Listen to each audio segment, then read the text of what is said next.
Si Otong adalah pria yang ganteng dan cakep. Dia naksir dengan si Oneng yang cantik jelita. Wanita tercantik di kota itu. Otong naksir dan dia mulai kunjungi dan setiap kali datang dia bawa hadiah-hadiah. Makanan enak, pakaian bagus, ya, bunga mawar, kado kecil, hal-hal yang surprise. Lama-lama Oneng juga jatuh cinta. Di hari ulang tahun si Oneng, si Otong berikan cincin berlian. Pakaian yang mewah dan ajak makan di restoran yang mahal. Lalu habis itu ajak nonton film. Wah, luar biasa baiknya si Otong itu. Kalau Oneng lagi sedih, Otong temenin. Menghibur, menguatkan. Kalau Oneng lagi seneng, ditemenin, ajak jalan-jalan. Piknik. Ya. Pokoknya apa yang diinginkan oleh si Oneng, Otong kasih. Otong bantu. Bahkan setiap bulan si Otong kasih uang untuk bantu bayar sewa apartemen. Wah, hebat gak? Pengen gak punya cowok kayak begitu? Cowok idaman kan? Setelah 1 tahun, Otong kemudian melamar si Oneng. Maukah kamu menikah denganku? Langsung si Oneng bilang, yes! Pasti! Wah, senang bukan main. Lalu kemudian persiapan pernikahan, ya, kirim undangan, siapkan pestanya di restoran yang besar. Wah, 2 hari sebelum pemberkatan nikah, si Oneng baru tahu. Ternyata si Otong itu kerjaannya pembunuh bayaran. Punya bisnis narkoba dan website pornografi. Waduh, kaget. Tinggal 2 hari, undangan sudah dibagikan kepada seluruh keluarga dan ribuan kerabat. Apakah pernikahan ini akan dibatalkan? Nah, kalau saudara yang jadi Oneng, apa yang you lakukan? Ayo Oneng-Oneng, apa yang you lakukan? Atau saudara adalah orang tuanya si Oneng. Apa kamu dibatalkan pemberkatan nikah itu atau diteruskan? Saudara, ini hanya sebuah contoh saja. Yang baik itu belum tentu benar. Ini sebuah contoh saja. Tapi contoh begini kan ada dalam fakta kenyataan, betul nggak? Dalam kenyataan hidup kita sehari-hari, kita temukan contoh-contoh lain tentang yang baik, tapi belum tentu benar. Yang baik belum tentu tulus. Misalnya si Aseng, dia suka sumbang peti mati. Kalau ada orang mati, khususnya orang miskin, dia sumbang peti mati. Ditanya, kenapa lu begitu rajin nyumbang peti tiap kali? Ya katanya bisa menambah umur, biar umurku panjang. Belum tentu tulus. Si Usman, rajin bantu fakir miskin. Katanya bisa meringankan dosa dan menambah pahalanya. Si Made, suka menolong dan berbuat baik untuk tetangga dan sahabat-sahabatnya. Katanya biar dapat karma yang baik.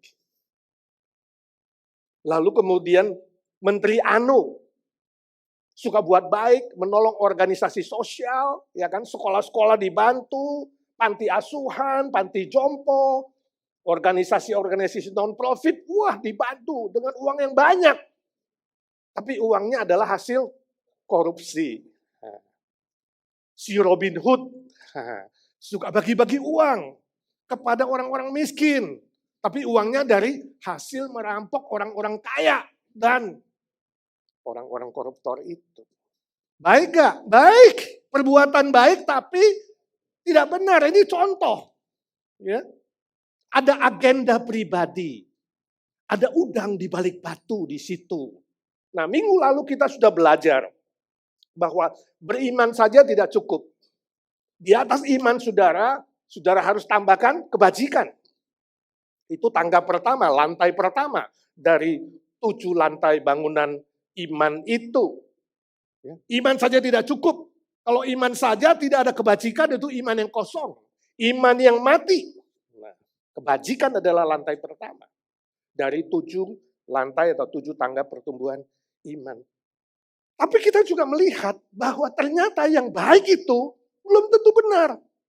Jadi hari ini kita mau lanjutkan. Di atas kebajikan itu kita perlu tambahkan apa sebagai tangga kedua, bangunan kedua dari pertumbuhan iman itu. Mari kita baca 2 Petrus 1 ayat yang keempat dan kelima. Demikian firman Tuhan. Dengan jalan itu ia telah menganugerahkan kepada kita janji-janji yang berharga dan yang sangat besar. Supaya olehnya kamu boleh mengambil bagian dalam kodrat ilahi. Dan luput dari hawa nafsu duniawi yang membidasakan dunia. Nah itu iman yang menyelamatkan. Ayat 5. Justru karena itu kamu harus dengan sungguh-sungguh berusaha untuk menambahkan kepada imanmu kebajikan. Dan kepada kebajikan, pengetahuan. Jadi sangat jelas di ayat kelima ini. Ya, di atas kebajikan itu saudara harus tambahkan pengetahuan. Nah, dalam bahasa Yunaninya, pengetahuan di sini adalah gnosis. Gnosis itu artinya pengetahuan tentang kebenaran firman Tuhan. Supaya kita bisa mengerti yang baik dan yang buruk. Kita bisa mengerti yang benar dan yang salah. Dan supaya kita bisa mengerti kehendak Allah dalam hidup ini. Jadi bukan asal pengetahuan, saudara. Bukan pengetahuan sekuler, bukan ilmu pengetahuan dan teknologi masa kini. Bukan itu maksudnya. Bukan pengetahuan duniawi, tapi pengetahuan dan pengenalan secara pribadi terhadap Kristus dan firman Tuhan. Sesuai dengan Alkitab. Nah ini sangat penting. Lantai ini, ya, tangga ini sangat penting. Kenapa? Sebab kebajikan tanpa pengetahuan hasilnya adalah buta, picik, ya, dan menyesatkan. Tanpa kebenaran firman Tuhan yang menuntun hidup kita, pasti seseorang akan tersesat atau disesatkan, ya, dalam perjalanan mengikut Tuhan. Masih ingat cerita masa kecilmu? Kalau saudara pernah membaca, ada seorang bapak ya dengan anaknya ingin menjual seekor keledai dari desa menuju kota. Lalu mereka berdua menunggangi keledai itu. Ketika melewati desa pertama, orang-orang bilang, itu bapak dan anak keterlaluan. Masa seekor keledai ditunggangi berdua? Nanti itu keledainya mati, kasihan. Oh, si bapak dengar. Bener juga ya. Lalu si bapak turun. Si anak yang naik keledai, si bapak jalan. Lewat desa kedua, ada orang bilang, ini anak kurang ajar. Gak tahu hormat orang tua. Masa bapaknya suruh jalan dia naik keledai? Gak tahu diri, gak tahu balas budi. Bapaknya dengar. Bener juga ya, anaknya disuruh turun. Lalu dia yang naik. Lalu lewat masuk ke desa ketiga. Orang bilang, ini bapak keterlaluan. Hah? Masa anaknya sendiri disuruh jalan? Ini keterlaluan. Di mana cinta kasih seorang tua? Bapak dengar, bener juga ya. Lalu si bapak turun, ya, dan mereka berdua jalan sama keledainya. Masuk ke desa 4. Orang bilang, ini goblok. Punya keledai kok gak ditunggangi. Ya, kok jalan padahal keledainya belum mati. Ya, lalu bapak pikir ini benar juga ya. Lalu gimana? Ya. Lalu berdua bilang, ya kita pikul aja keledainya. Diikat, dipikul. Atau si bapak bilang, apa kita potong aja ya? Bingung nih, stres nih. Mau jual seekor keledai aja pusing. Mana yang benar? Mana yang benar? Saudara, hidup di dunia seperti itu. Ya, hidup di dunia seperti itu kita menghadapi berbagai macam hal yang membuat kita kemudian bingung. Membuat kita kemudian stres. Membuat kita kemudian bisa tersesat. Saya tahu hidup saudara selama ini. Bingung nggak? Stres nggak? Ya. Depresi nggak? Nggak tahu bisa bedakan mana kehendak Allah, mana yang benar, mana yang tidak benar nggak? Orang bilang begini, bingung. Orang bilang begitu, bingung. Ya ini benar juga, ini benar juga. Makanya kadang-kadang saudara kalau baca WA itu, ya baca berita-berita itu perlu disaring yang benar. Nah, jangan buat saudara kemudian dipingpong-pingpong. Hati-hati saudara. Kenapa? Kenapa? Sebab manusia itu tidak memiliki ukuran. Ukuran yang mutlak. Perkataan manusia bisa salah. Pengetahuan manusia terbatas, bisa salah dan tidak final. Tidak bisa jadi ukuran kebenaran dalam hidup ini. Kita membutuhkan ukuran yang mutlak, yang absolut. Hanya Alkitab, firman Tuhan, kebenaran yang absolut, yang sempurna, yang selalu benar tanpa salah. Itu satu-satunya ukuran kebenaran di dalam perjalanan hidup kita mengikut Tuhan. Kalau kita bandingkan Efesus pasal 4 ayat 13 sampai 14, Rasul Paulus berkata demikian. Sampai kita semua telah mencapai kesatuan iman dan pengetahuan yang benar tentang anak Allah. Itulah kedewasaan penuh dan tingkat pertumbuhan yang sesuai dengan kepenuhan Kristus. Ayat 14 dia katakan, sehingga kita bukan lagi anak-anak yang gampang diombang-ambingkan oleh rupa-rupa angin pengajaran, oleh permainan palsu manusia dalam kelicikan mereka yang menyesatkan. Jadi iman kerohanian kita perlu bertumbuh semakin dewasa. Kalau nggak bertumbuh di dalam kebenaran, tanpa pengetahuan yang benar tentang Kristus dan firman-Nya, iman kita kerdil. Nggak dewasa. Nah, ini yang disebut iman kanak-kanak. Nggak bertumbuh, picik, buta, gampang masuk jurang, gampang terpeleset. Iman yang terombang-ambing, ibarat orang buta yang tidak tahu arah, tidak tahu jalan, ibarat kerbau yang dicucuk hidungnya, sebentar dibawa ke sini, sebentar dibawa ke sana, ditarik ke sini, ditarik ke sana. Kita melihat ada orang-orang sedemikian dalam kenyataan, ya. Misalnya ada yang disebut Kristen KTP. KTP, artinya di KTP-nya doang. Juga artinya Kristen tanpa pertobatan. KTP, kerdil, picik, ya, duniawi, gak ada beda dengan orang dunia lainnya. Kita gak bisa bedain ini Kristen atau krispal. Krispal tau ya, Kristen palsu. Kalau kristal, masih bagus. Kristen total. Ada yang namanya Kristen tradisi, itu ikut-ikutan. Ya, orang tuaku bilang begitu, nenekku juga begitu. Ya, tradisi lah. Karena ini gampang dibodohi, gampang disesatkan. Kristen tradisi. Ada yang namanya Kristen gado-gado, campur aduk semuanya. Percaya Yesus, ya tambah Kuan Im, oke. Tambah ahli nujum, juga boleh. Jesus plus. Plus ini, plus itu, plus ini. Gado-gado, saudara. Ada Kristen bingung, mana yang benar? Ikut arus nih. Banyak ajaran teologi popcorn nih. Holy laughter, hey mari ketawa.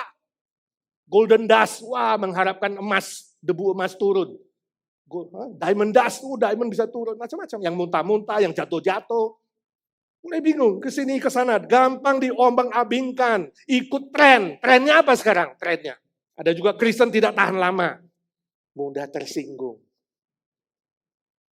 Mental kerupuk gampang pecah. Singgung sedikit, mudah ngambek, cengeng. Dikit-dikit, rapuh. Suka bersungut-sungut. Tersinggung dikit, lari hilang. Tukang kritik, bikin masalah, suka bertengkar. Ada orang-orang begitu. Semua contoh-contoh di atas disebabkan apa? Tidak adanya pengetahuan kebenaran yang sejati. Tidak ada pertumbuhan, tidak ada pengenalan yang pribadi. Jadi pengetahuan ini membuat kita mengenal secara pribadi Tuhan kita dan firman-Nya. Contoh, saudara pulang ke rumah sebagai seorang ibu, saudara lihat, di dapur ini ada 5 spons yang untuk cuci-cuci di dapur. Saudara, sponsnya ini siapa yang pakai tadi ya? Kok kelihatannya sama semua? Jadi saudara ambil yang pertama, saudara yang keluar Coca-Cola. Oh, ini pasti tadi ada yang tumpahin Coca-Cola, ini jangan-jangan anak saya minum Coke. Ya, lalu dia lap pakai spons. Terus ambil yang kedua, saya pencet. Keluar oli. Nah, ini pasti suami gue ini. Nah, kerja di garasi, tumpahin oli, kemudian pakai spons ini. Lalu ketiga, ini keluar obat pembersih lantai. Nah, ini pasti biinah ini. Ya, ngepel lantai tadi pakai obat pembersih.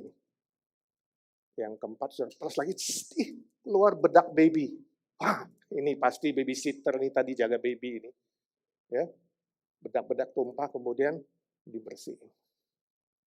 Terus yang kelima, keluar minyak. Nah, ini siapa yang kerja di dapur ini? Minyak goreng ini. Saya melihat contoh ini, itulah kehidupan kita di muka bumi ini. Seringkali di luar kita tidak tahu seseorang itu ada apa dan bagaimana. Sampai dalam kehidupan itu ada yang memeras kamu. Ada stres, ada tekanan. Ketika kehidupan di dunia ini menekan saudara, memeras saudara, maka kelihatan isinya. Ya, isinya itu apa? Ya. Pikiran dan hati seseorang kita tidak tahu, nggak bisa baca. Apa sih isi pikiran dia dan hati dia? Tapi ketika ada tekanan, ya, ada persoalan, ada tantangan, ada stres di situ, berbagai macam hal bisa keluar dari seseorang. Kalau isinya kebencian dalam hati dan pikirannya, yang keluar adalah apa? Kemarahan, kekesalan, pengen balas dendam.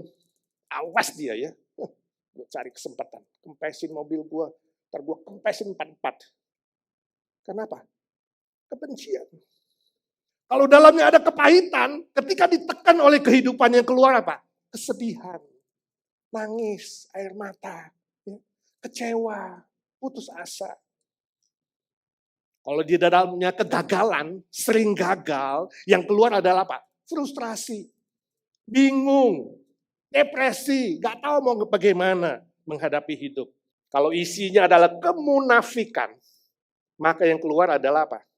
Dusta, bohong, nipu, topeng. Ya? Pakai topeng. Keangkuhan, arogansi. Kalau isinya nafsu, saudara, yang keluar adalah keserakahan. Dosa kedagingan, liar, tanpa bisa mengontrol diri. Kalau isinya pemberontakan, yang keluar caci maki, kata-kata jorok, kata-kata najis, ya, ancaman. Kalau isinya ketakutan, yang keluar adalah kegelisahan, kekhawatiran, pikiran yang negatif, panik. Kalau isinya cinta kasih, nah ini yang keluar adalah kebaikan, kebenaran, keadilan, ketenangan. Nah permisi tanya saudara, apa yang ada di dalam saudara? Apa yang saudara isi di dalam pikiran dan hatimu? Itu menentukan bagaimana hidupmu, apa yang keluar dari mulutmu, apa yang keluar dari tingkah lakumu. Itu ada di dalam hati dan pikiran. Selama ini apa yang kau isi di hatimu dan pikiran. Kau masukkan apa?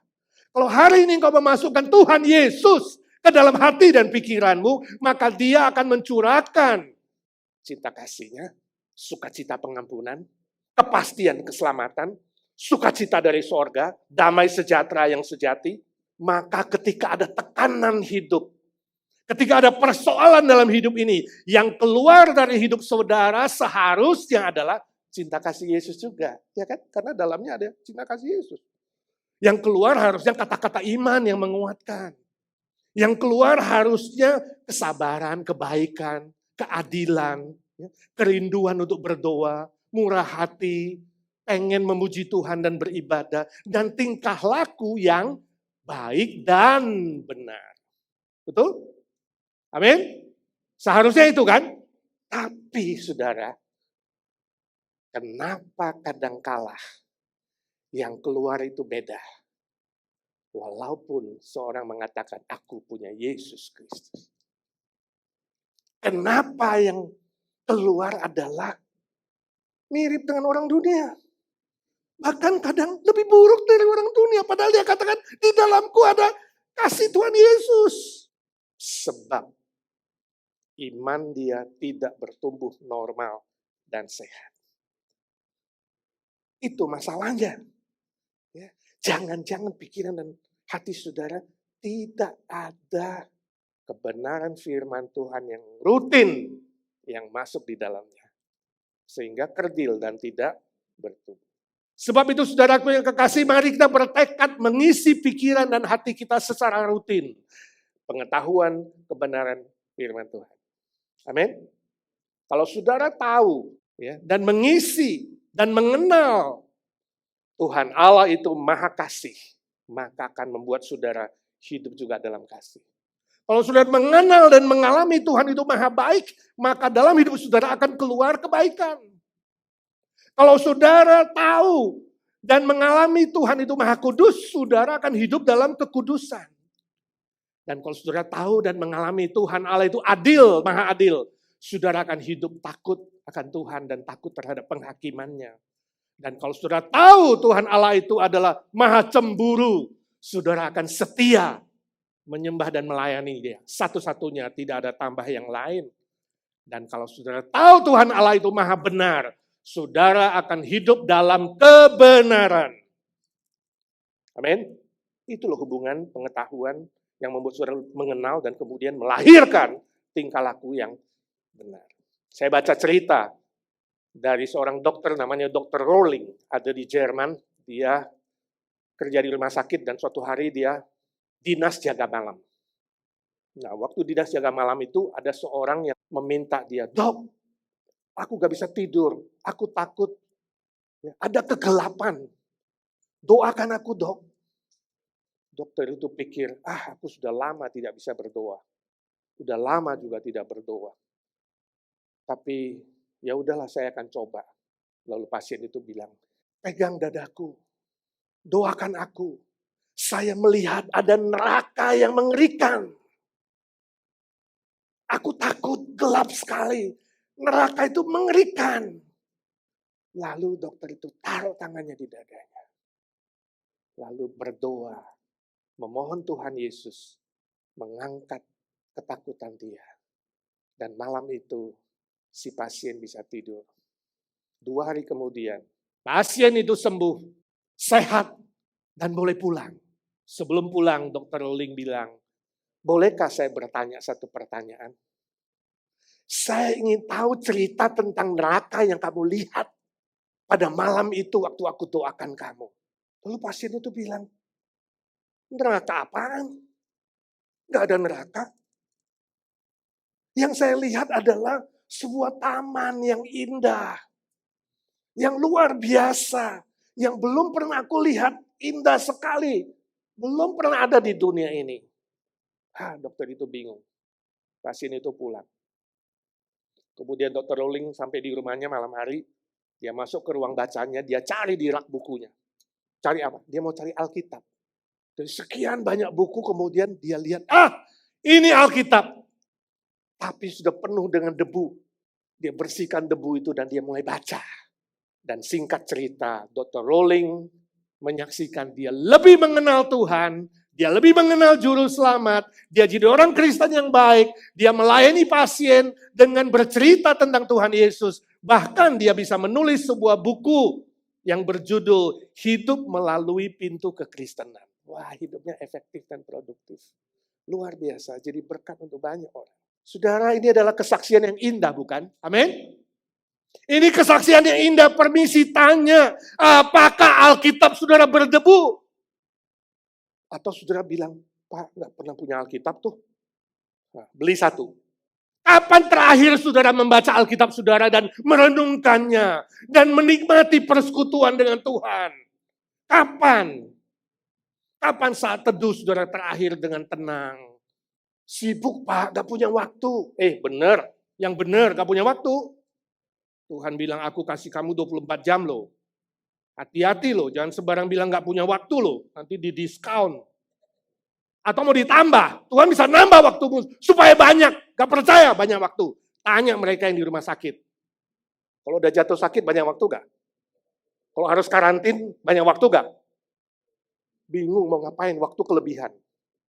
Masa sehari 10 menit gak ada waktu untuk membaca firman-Nya, merenungkannya. Saya bukan nakut-nakutin saudara ya, bukan ya.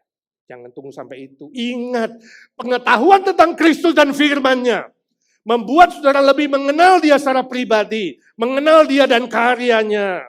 Dan kamu akan memiliki persekutuan yang lebih akrab, lebih manis, lebih indah. Lebih memuliakan namanya, membuat saudara lebih rindu membaca firman-Nya untuk berdoa dan untuk melayani dia. Sebab itu jangan tunda, saudara. Jangan lalai. Jangan malas. Kalau besok pagi bangun, mau baca? Atau minimal saudara sekarang ada renungan audio IGNC loh, saudara cuma 10 menit loh. Ya, tolonglah dipakai. Tolonglah membangun kerinduan itu. Sebab kebajikan tanpa pengetahuan, kamu akan menjadi buta, picik, kerdil, dan mudah disesatkan. Lebih rajin ikut pembinaan yang dilakukan, entah spika, entah seminar, entah PRT hari Jumat, dan program-program pembinaan lainnya. Pertanyaan terakhir. Apa yang terjadi bila seseorang mendapatkan pengetahuan yang lebih banyak? Tahu lebih banyak, apa yang akan terjadi? Nah, minggu depan kita lanjutkan. Mari kita doa. Ya Tuhan, ajar kami bukan saja menjadi pendengar-pendengar firman, tapi kami melakukannya. Ajar kami menyisihkan waktu yang rutin, disiplin, untuk belajar firman-Mu, merenungkannya, dan membangun hubungan yang lebih akrab. Sebab apalah artinya kami memiliki seluruh dunia, tapi kami kehilangan iman, kami kehilangan nilai-nilai kekal, kami kehilangan persekutuan yang indah dengan-Mu. Ajar kami bukan saja bertumbuh di dalam kebajikan, tapi juga di dalam pengetahuan firman. Dalam nama Tuhan Yesus kami berdoa dan mengucap syukur. Amin.